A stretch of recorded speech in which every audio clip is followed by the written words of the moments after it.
Baybay. Baybay.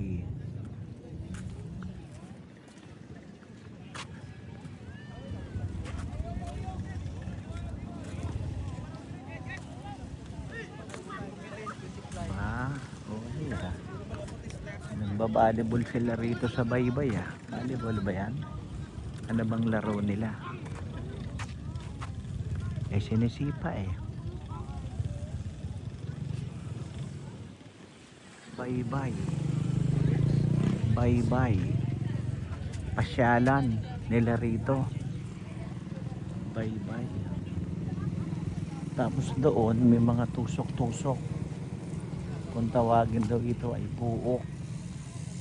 Tusok-tusok. No? Pupunta ka rito para magpahangin-hangin. Kasabay ng pagpapahangin ay magtutusok-tusok doon. Merienda. Higop-higop siguro ng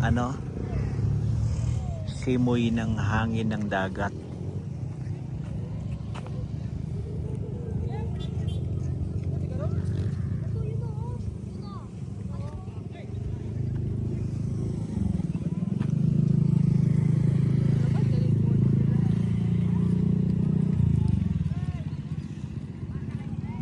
Puntang aron sa tusok-tusok.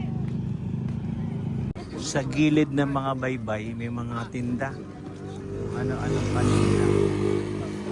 Yan yung mga kasama natin oh. Ano yan? Pinakasikat na vlogger sa buong mundo. Ah, ganoon. With 16 million followers. Ano ba yan? Ano to? Sir, isaw sir. Ay. Chicken nugget. Ako talaga, dadami yung customer niya to eh. Okay. Sabi niya. Kada, pusit. Ano bang ito? Kalibo pa rin ba ito? Hindi. Tama yung taka dito. Ano to? Ano to, Blex? Poot daw. Ay, poot. Puot. Pook. Ano? Pook. Kalibo import. Pook. Duty Port, Kalibo. Pook, Duty Port, Kalibo. Ayun, Pook, Duty Port, Kalibo. O, kain lang kayo dyan. Kain lang kayo. Piling ko na lang. Sige. Paanang manok, no? Dito sa ihaw-ihaw, tusok-tusok. Anong pangalan nito? Port. Ayun. Port. Pook. Port. Pook, Duty Port. Yan, ang daming mga meriendahan, kainan, no? Pagkatapos na magpasyal-pasyal, humigop ng masarap na hangin dun sa baybay. Pook, Duty Port. Ayun. Okay.